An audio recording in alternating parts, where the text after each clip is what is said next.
отца, родом из Республики Татарстан.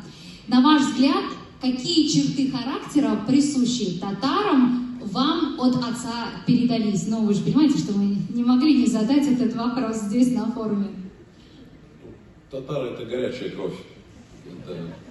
Это хорошо, это такое упорство. И вот эти черты, которые мне передались от отца, они очень во многом мне помогают. У меня такой хороший, мощный стержень.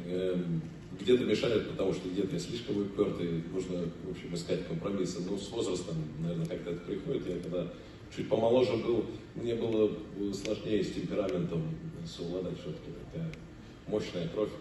Вот. Но, как говорят, все приходит с опытом, потихонечку, помаленечку.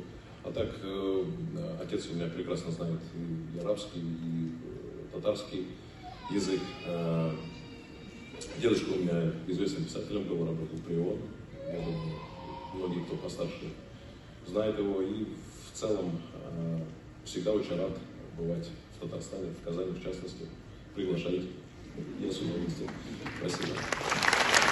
Спасибо. Спасибо вам огромное.